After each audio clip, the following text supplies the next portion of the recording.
귀한 찬양 감사합니다. 하나님의 은혜와 평안이 여러분 심령과 가정 가운데 함께 하시기를 기원합니다. 요한 크리스토퍼 아놀드가 지은 용서 잃어버린 기술이라는 책에 나오는 이야기입니다.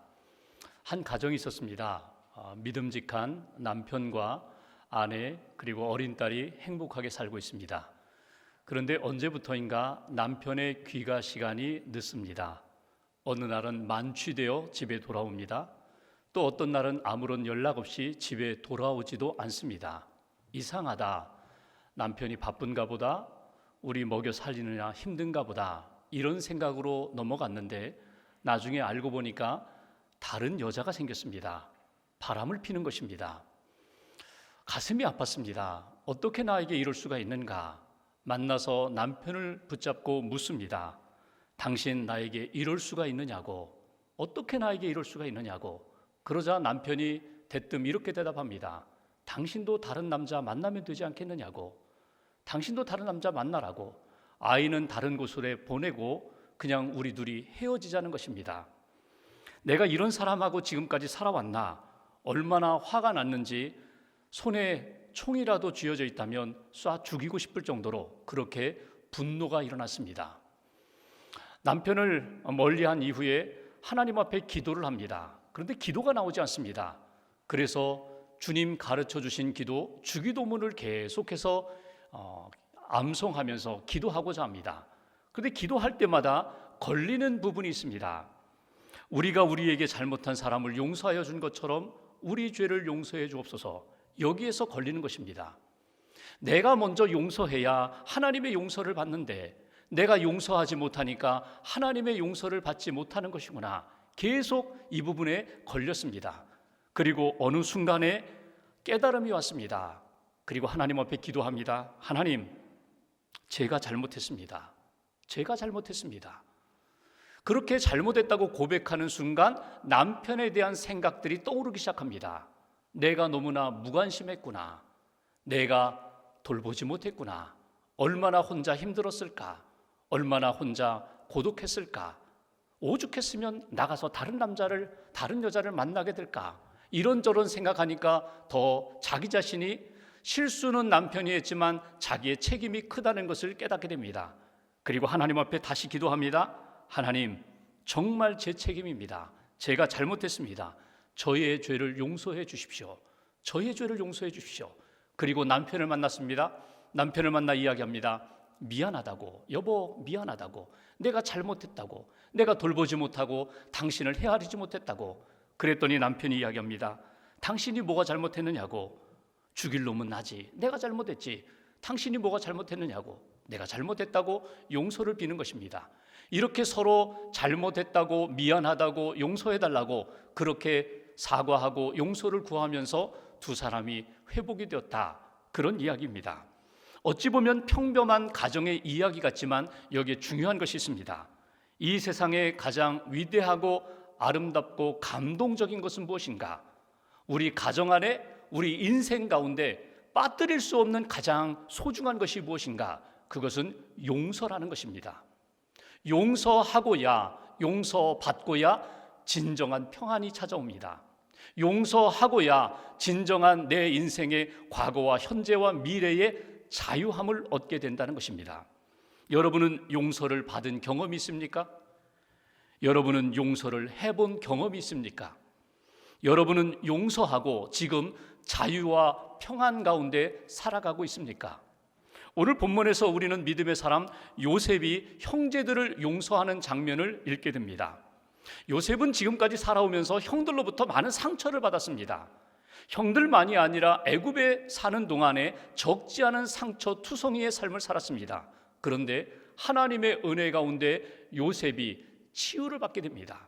상처를 치유받게 되고 오히려 그는 이제 용서하는 인생으로 그렇게 살아가는 모습을 우리가 본문에서 발견할 수가 있습니다. 이렇게 요셉이 상처에서 치유받는 과정, 용서하는 과정을 통하여 오늘 우리에게 주시는 메시지가 무엇일까? 본문 15절과 16절 말씀을 보시면 요셉의 아버지 야곱이 세상을 떠났습니다. 장례식이 끝나자 요셉의 형들이 두려움과 불안에 빠졌습니다. 아버지가 살아계시는 동안에는 복수하지 못했는데 아버지가 돌아가시니까 이제 요셉이 우리들에게 복수할 것이다, 이런 두려움이 찾아왔다는 것입니다. 그래서 요셉에게 찾아가서 이런 이야기를 합니다. 아버지 돌아가시기 전에 유언을 남겼다. 우리에게 유언을 주셨는데 아버지의 명령을 너도 따라가라, 너도 지켜라. 그 명령이 무엇인가? 오늘 본문 17절 말씀을 보십시오. 17절 한 절을 함께 봉독합니다. 너희는 이같이 요셉에게 이르라.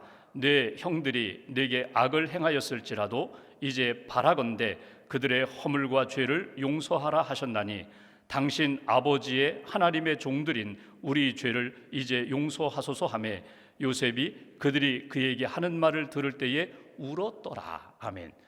얘기는 이런 것입니다. 아버지 돌아가시기 전에 아버지가 우리들에게 이런 이야기를 했다. 너희들 잘못했다, 허물이 있다. 그런데 요셉으로 하여금 용서하도록 해라. 내가 유언처럼 남기니 용서하도록 해라. 이걸 전하라는 이야기십니다. 근데 사실 여러분 생각해 보면 진짜 아버지 야곱이 요셉에게 그렇게 형들을 용서하라고 당부하고자 했으면 요셉에게 직접 했을 것입니다. 그러므로 이 이야기는 어찌 보면 형들이 두려움과 불안 때문에 꾸며낸 이야기일 것입니다. 그만큼 형들이 두려움에 휩싸여 있었다는 것입니다. 이 이야기를 듣고 요셉의 반응이 무엇입니까? 오늘 끝절에 있는 것처럼 요셉이 울었다고 그렇게 표현합니다. 우리가 창세기를 지금까지 쭉 살펴보는 가운데 요셉이 참 많이 울었어요. 형들을 처음 만나 울었고, 베냐민을 만나 울었고, 아버지 야곱을 만나 울었고, 여러 번 운 경험이 있지만 이번에 또 한 번 요셉이 통곡을 합니다. 왜 울었을까?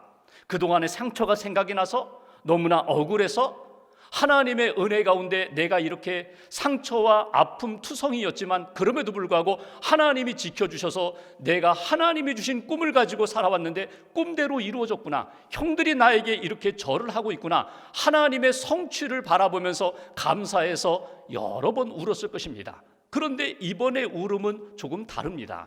그것은 내가 이미 형들을 용서했는데 왜 형들이 나의 용서를 받아주지 않을까? 용서받은 자의 자유와 평안을 누리지 못할까? 왜 거짓을 꾸며가면서 아버지가 이렇게 명령했으니 너 용서해야 돼, 또 이런 말로 내 마음을 아프게 할까? 그러며 통곡하는 요셉의 모습을 우리가 만나게 됩니다.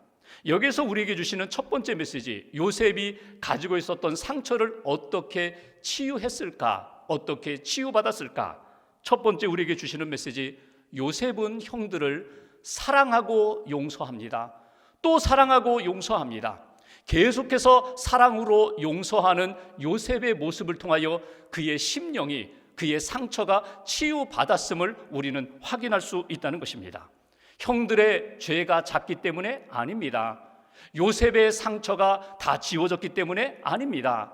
요셉이 받은 상처와 아픔이 기억나지 않기 때문에 결코 그렇지 않습니다. 이 모든 것들은 하나님의 은혜 가운데, 애굽에서의 생활 가운데, 지금까지의 인생 가운데 하나님이 나와 함께 하시고 나를 붙들어 주시고 이미 내 안에 풍성한 은혜와 사랑을 주셨기 때문에 형들을 하나님의 사랑 의지하여 용서했고 지금 또다시 용서한다는 것입니다. 여러분, 우리가 한번 용서했다가 비슷한 상황이 생기면 다시금 발끈하는 것이 우리의 모습입니다. 분노하는 것이 우리의 감정입니다. 마음이 굳어지고 내가 지난번 용서했는데 또 그런 잘못을 해? 나 용서하지 못하겠어. 내가 용서했는데 용서받은 자의 기쁨과 은혜도 몰라? 용서하지 않겠어. 그런 것들이 우리의 마음입니다. 그런데 오늘 요셉은 어떻게 합니까? 또다시 울면서 눈물로 용서하는 요셉을 우리가 만나게 됩니다. 그만큼 요셉이 하나님의 은혜 가운데 살고 있었고 여전히 하나님의 은혜와 사랑 가운데 형들을 바라보면서 형들 내가 이미 용서했어, 그 용서받은 자의 삶을 살았으면 좋겠어 하는 그 간절한 마음, 안타까운 심정을 우리가 본문에서 읽을 수가 있습니다. 독일의 순교자인 보네포 목사님이 세상을 떠나기 전에 남긴 여러 글들이 있습니다. 그 가운데 그분은 이런 글을 남겼습니다. 형제를 미워하지 않고 용서할 수밖에 없는 이유가 있다면 사랑할 수 없는 그 사람과 나 사이 그 중간에 그리스도의 십자가가 있기 때문이다. 여러분, 보네포 목사님을 힘들게 했던 사람들이 참 많습니다. 그럼에도 불구하고 내가 신앙인으로 그를 용서할 수밖에 없는 이유, 용서해야 하는 이유가 있다면 그 사람과 나 사이에 그리스도의 십자가가 있기 때문이다. 언제 어디서나 어려움이 있을 때, 아픔과 상처가 있을 때 그 목사님은 십자가를 바라보고 십자가의 은혜와 사랑을 힘입어서 용서했다는 것입니다. 용서할 수 있었다는 것입니다. 오늘 요셉의 삶도 다르지 않습니다. 용서하기 어려울 때 하나님이 자기를 지금까지 인도해 주신 은혜를 기억했다는 것입니다. 여러분, 구체적으로 누구를 용서하기 힘들 때가 있습니다. 내가 지난번에 용서했는데 또 잘못을 합니다. 또 나를 힘들게 합니다. 그러면 어떻게 하세요? 주님의 십자가를 바라보세요. 예수님의 이름을 부르세요. 십자가를 바라보고 십자가의 사랑을 다시 한번 가슴에 품고 주님의 이름으로 사랑하고 주님의 이름으로 용서하고 주님의 이름으로 축복하는 인생, 이것이 믿음의 인생이라는 것입니다. 용서한 다음에 요셉이 가지고 있는 용서한 자의 마음가짐, 자세가 나와요. 19절 말씀을 보실까요? 18절에 보면은 요셉이 우니까 형들이 엎드려서 우리 모두는 당신의 종들입니다, 이렇게 이야기합니다. 그러자 19절에 요셉의 이야기를 들어보십시오. 요셉이 그들에게 이르되 두려워하지 마소서, 내가 하나님을 대신하리이까. 걱정하지 마세요. 두려워하지 마세요. 이미 나는 다 용서했습니다. 내가 하나님을 대신하리이까. 여러분, 이 얘기가 뭡니까? 저는 하나님이 아닙니다. 하나님의 은혜로 그냥 용서한 사람일 뿐입니다. 형님들, 하나님의 은혜로 용서받았을 뿐입니다. 이 모든 것들은 하나님이 하신 역사입니다. 하나님 앞에서 사십시오. 하나님 앞에서 신실하게 사십시오. 하나님 앞에서 사랑받은 자답게 살아가십시오. 이것이 용서한 요셉의 마음 자세라는 것입니다. 여러분, 형제들을 사랑하고 용서하며 하나님께 모든 것을 맡기는 요셉의 그 신앙의 자세, 용서한 자의 믿음의 자세를 여러분 꼭 붙잡으십시오. 용서할 때, 용서받을 때 우리의 심령이 달라집니다. 우리의 인생이 달라집니다. 우리의 건강도 달라진다는 거예요. 용서에 관한 여러 연구학자들이 있는데 그 중에 로버트 앤 라이트라는 분이 있습니다. 위스콘신 대학 심리학과 교수인데 이분은 20년 동안 용서에 대해서만 연구를 했어요. 이분이 내린 결론은 이것입니다. 우리가 인생을 살아갈 때에 아플 때가 많다는 거예요. 병든 때가 많다는 거예요. 몸이 아플 때가 있습니다. 어떤 큰 병을 얻었어요. 마음이 아플 때가 있습니다. 우울증에 빠졌습니다. 스트레스 때문에 마음이 병들었어요. 관계 병들 때가 있어요. 부부 사이에 갈등이 일어납니다. 친구 사이에 갈등이 일어납니다. 이웃과의 갈등이 일어납니다. 그래서 만나고 싶지 않아요. 생각하고 싶지도 않아요. 이런 관계에 갈등이 있을 때도 있어요. 중독의 문제, 참 치유받기 어려운 이 중독의 문제, 알코올이라든가 마약이라든가 어떤 한 분야의 중독에 빠져서 허우적거릴 때 어떻게 치료받을 수 있을까? 그분의 이야기는 이렇습니다. 먼저 나 자신이 용서한 다음에 치료를 받으라는 거예요. 용서하라는 거예요. 그 누구, 내가 용서하지 못한 그 사람, 나에게 상처를 준 그 사람을 먼저 용서하고 약물 치료도 받고 상담도 받고 그리고 재활 치료도 받으면 회복이 빨라진다는 거예요. 여러분, 이것은 그 학자의 이야기만이 아니라 저와 여러분들의 실생활 가운데 실제로 경험했던 일입니다. 여러분, 용서하지 못하고는 평안이 없어요. 자유가 없어요. 내 마음과 내 몸과 내 영혼의 질병이 치유되기가 어려워요. 용서하셔야 돼요. 내 힘으로 내 감정으로 안 되니까 주님을 의지하여, 주님의 사랑을 의지하여 주님의 이름으로 용서하는 것입니다. 오늘 요셉이 그렇게 용서했던 것처럼 용서하라. 몇 번 용서하면 될까요? 베드로가 예수님께 물었죠. 7번 하면 됩니까? 예수님이 말씀하십니다. 70번씩 7번이라도 용서해야 돼. 하나님의 사람이라면, 하나님 사랑 받은 사람이라면 490번이 아니라 수천 번이라도 주님 사랑 의지하여 용서해야 돼. 그래야 내 영혼이, 내 인생이 건강할 수 있고 평안할 수 있다. 오늘 요셉의 용서하고 용서한 이후에 하나님께 맡기는 신앙의 모습을 저와 여러분들이 품게 되기를 주님의 이름으로 기원합니다. 두 번째로 20절 말씀을 보십시오. 20절 한 절을 같이 봉독합니다. 당신들은 나를 해하려 하였으나 하나님은 그것을 손으로 바꾸사 오늘과 같이 많은 백성의 생명을 구원하게 하시려 하셨나니. 아멘. 요셉의 신앙 고백입니다. 요셉이 이렇게 고백을 합니다. 형들 앞에서, 형님들, 저에게 많은 상처를 주었죠. 아픔을 주었죠. 제가 많은 어려움을 겪었는데 하나님은 이 모든 것들을 선으로 바꾸어 주셨습니다. 형님들은 나에게 선한 역사로 행하지 않았지만 오히려 악을 행하고 해를 끼쳤지만 하나님은 이 모든 것들을 선한 결과로 이끌어 주셨습니다. 그리고 여기 후반부에 이런 표현이 있죠. 많은 백성의 생명을 구원하게 해주셨습니다. 나를 은혜와 구원과 축복의 통로로 하나님이 사용하셨다는 거예요. 오늘 이 요셉의 믿음의 고백과 믿음의 관점, 믿음의 눈을 한번 바라보십시오. 자기가 겪고 있는 이 모든 문제, 갈등, 이 상처를 인간적인 눈으로만 바라보지 않고 하나님의 눈으로 바라보려고 했어요. 하나님의 생각으로 지켜보려고 했어요. 그리고 하나님의 그 마음으로 해석을 했다는 것입니다. 도저히 이 어둠의 문제가, 상처의 문제가 도저히 해결될 기미가 보이지 않았지만 하나님은 이 모든 것들을 선한 역사로 바꾸어 주신 것처럼 지금 내가 안고 있는 이 문제까지도 하나님은 선한 것으로 바꾸어 주실 줄 믿습니다. 구원과 축복의 통로로 만들어 주실 줄 믿습니다. 이것이 오늘 요셉의 신앙 고백입니다. 요셉의 마음속에 있는 상처가 어떻게 치유받았을까? 두 번째 우리에게 주시는 메시지, 믿음으로 해석하라는 것입니다. 믿음으로 바라보고 믿음으로 생각하고 믿음으로 해석할 때에 하나님이 주시는 성령님의 은혜 가운데 해석할 때에 하나님이 우리의 마음의 상처뿐만 아니라 우리의 삶의 문제, 헝클어지고 묶여버린 모든 문제를 하나님이 풀어주신다는 것입니다. 여러분, 믿음으로 내 삶을 바라본다면, 믿음으로 내 삶에 일어난 사건들을 해석한다면 거기에 선명하게 드러나는 것이 있어요. 하나는 하나님의 주권적인 역사가 드러납니다. 또 하나는 하나님의 섭리의 역사가 나타나요. 하나님의 주권이 무엇입니까? 내 인생 모든 것 하나님이 주관하신다, 다스리신다, 이끌어가신다. 하나님이 주인 되신다. 하나님이 내 인생을 책임지신다. 하나님의 주권적인 역사가 나타나게 되고, 또 하나는 하나님의 섭리. 오늘 이 문제만이 아니라 과거와 오늘 현재의 이 문제와 미래에 이루어지는 모든 역사 가운데 하나님이 구원의 계획, 선한 계획을 가지고 내 삶을 이끌어 가신다. 그러므로 나는 하나님 앞에 맡기겠다는 믿음의 결단이 나타난다는 것입니다. 여러분, 요셉의 삶 가운데 토막토막 일어났던 사건들을 여러분 그 사건만 바라보십시오. 그러면 해석이 안 돼요. 해결이 안 돼요. 평안을 찾기 어려워요. 근데 이 어려웠던 이 사건 다음에 하나님이 어떻게 준비하셨는가, 어떻게 선한 역사로 만드셨는가 연결시켜 보십시오. 형들의 미움을 받고 애굽에 팔렸습니다. 여러분, 팔린 것, 노예의 삶을 시작하는 것 너무나 힘든 사건이에요. 그런데 보디발 집에 가서 하나님이 함께 하심을 더 강하게 경험하게 됩니다. 하나님을 의지하고 하나님 앞에 매달리는 믿음의 인생으로 성장하고 성숙하게 됩니다. 팔렸지만 하나님이 함께 하심을 체험하게 됩니다. 억울하게 감옥에 들어갔어요. 그런데 감옥에 들어가서 그 왕실에 있는 죄수들이 감옥에 들어와서 꿈을 해석해 줍니다. 곧장 나갈 줄 알았는데 2년의 시간이 지나서 하나님 어떻게 하셨어요? 바로의 꿈을 해석해야 할 그때에 하나님이 요셉으로 하여금 나와서 꿈을 해석하게 만들어주세요.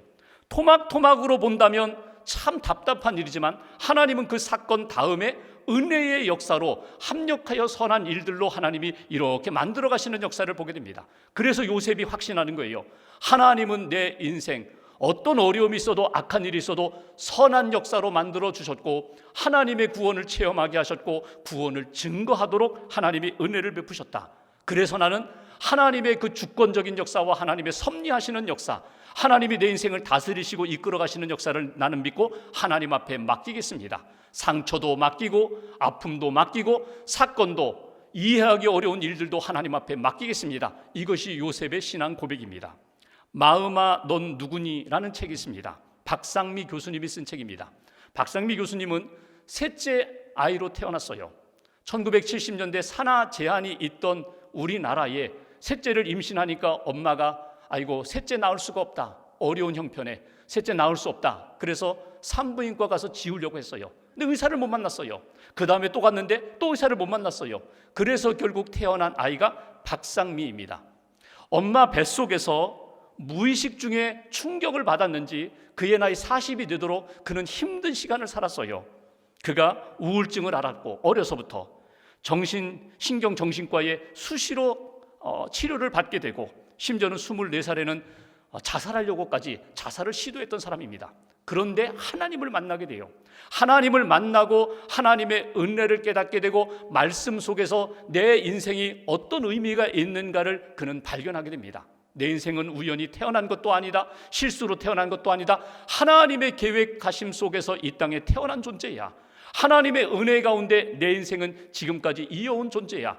하나님의 은혜를 깨닫고 자기 인생의 의미를 깨닫게 되니까 자기와 같은 사람을 돕고 싶은 거예요. 그래서 그가 상담 심리를 전공하게 됩니다.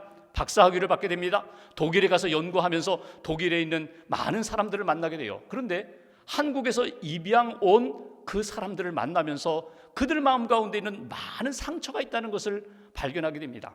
그들을 상담해주고 그들을 도와주었어요. 한국에 귀국해서는 미혼모들을 만나고 도와줬어요. 교도소에 있는 재소자들, 다 상처투성인 사람들, 마음의 상처를 안고 있는 사람들 만나서 상담해주고 치료방송해주고 도와주는 사역을 하고 있는 분입니다. 그분이 그 책에서 이런 이야기를 합니다. 하나님의 관점으로 과거의 아픈 기억을 해석하면, 내게 있는 과거의 아픈 기억을 하나님의 관점으로 해석한다면 그 아픈 상처도 보약이 될 수 있습니다. 그 아픈 상처도 보석이 될 수 있습니다. 그분의 이야기입니다. 그러니까 여러분, 내 안에 있는 이 상처와 아픔, 쓴뿌리를 여러분 시간이 지나면 잊혀진다고요? 잊혀지지 않아요. 그 고통은 여전히 남아요. 그렇다면, 지울 수 없다면, 잊을 수 없다면, 치료할 수 없다면 어떻게 하라고요? 새가 높은 하늘에 올라가서 전체를 바라보는 것처럼 하나님의 자리에, 하나님의 눈으로 올라가서 내 인생을 바라보라는 거예요. 하나님의 마음으로, 하나님의 관점으로, 하나님의 은혜의 손길로 내 문제와 상처를 바라본다면 그 상처가 상처로만 남지 않고 그것이 보석이 될 수 있다, 보약이 될 수 있다, 사명이 될 수 있다.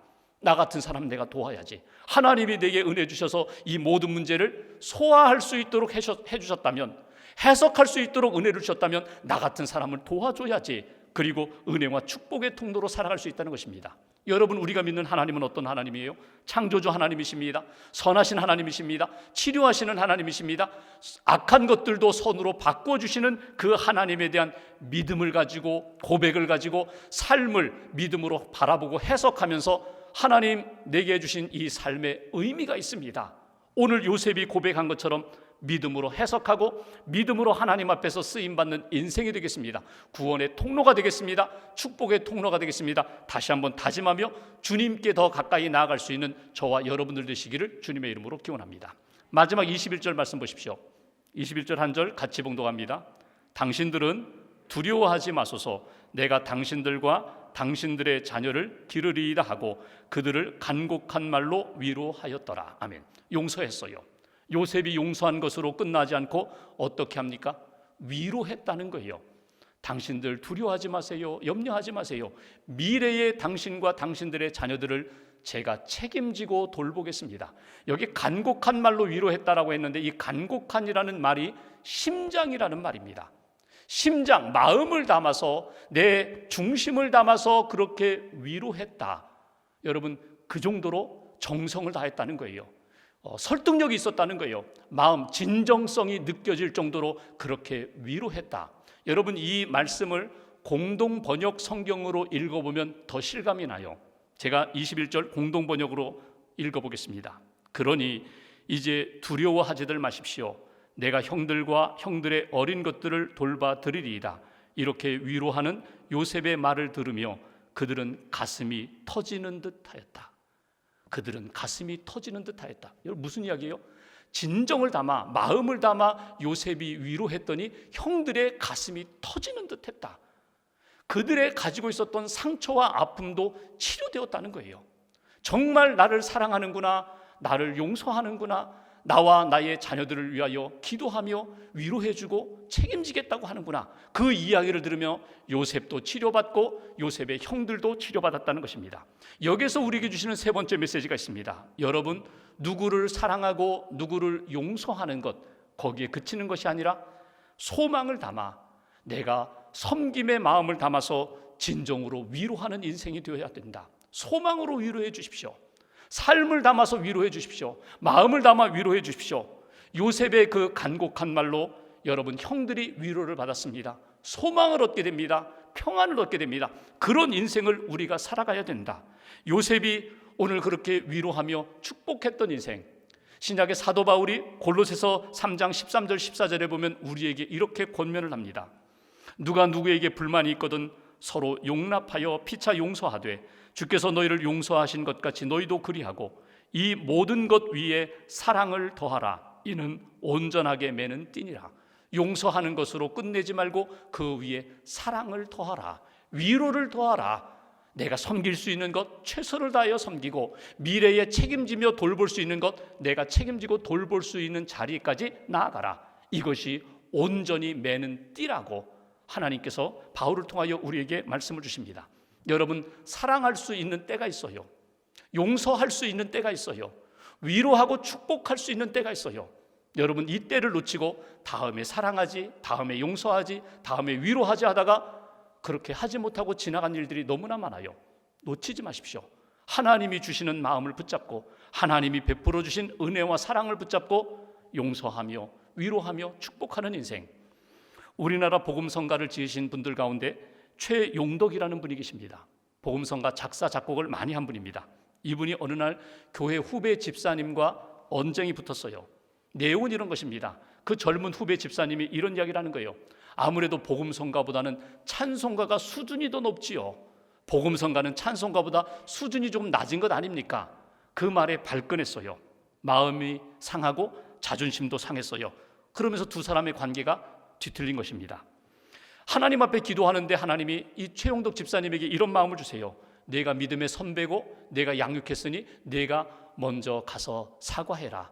잘못을 빌어라. 하나님, 저 잘못한 것 없습니다. 제가 왜 가서 사과합니까? 그리고 버텼어요.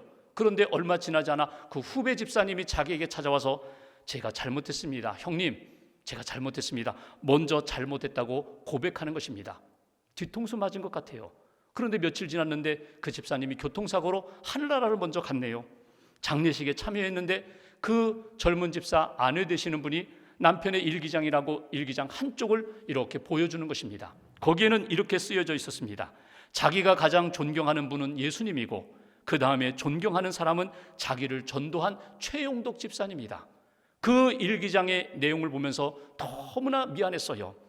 내가 먼저 찾아가서 잘못했다고, 내가 먼저 찾아가서 내가 화를 내서 미안하다고, 내가 왜 그렇게 못해 주었을까, 내가 왜 그렇게 하지 못했을까, 그렇게 미안한 마음으로 시를 쓰고 거기에 곡을 입혀서 만든 복음성가가 오늘 나는이라는 복음성가입니다.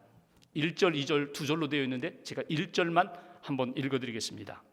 내가 먼저 손 내밀지 못하고, 내가 먼저 용서하지 못하고, 내가 먼저 웃음지지 못하고 이렇게 머뭇거리고 있네. 그가 먼저 손 내밀기 원했고, 그가 먼저 용서하기를 원했고, 그가 먼저 웃음지기를 원했네. 나는 어찌 된 사람인가?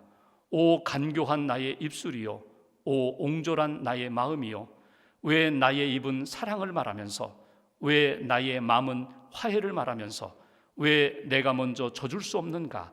왜 내가 먼저 손해볼 수 없는가? 오늘 나는 주님 앞에서 몸둘 바 모르고 이렇게 흐느끼며 서 있네. 어찌할 수 없는 이 마음을 주님께 맡긴 채로. 여러분 삶에 용서하고 위로하지 못하는 사람 있습니까? 용서하지 못하고 위로하지 못하는 사람이 있다면 여러분 오늘 해결하셔야 합니다. 오늘 기회를 놓치지 마셔야 합니다. 주님의 사랑을 의지하여 용서하십시오. 주님이 주시는 힘을 의지하여 위로하시고 축복하십시오. 하나님께서 우리가 용서할 때, 우리가 위로할 때 우리의 가슴도 뜨겁게 해주시고, 우리가 진심을 담아 용서하고 위로하는 그분의 마음도 하나님이 만져주신다는 것입니다. 송년 주간입니다. 한 주간 하나님이 기뻐하시는 용서와 화해, 위로와 평안을 다시 한번 뜨겁게 체험하는 저와 여러분 되시기를 주님의 이름으로 기원합니다. 기도하겠습니다.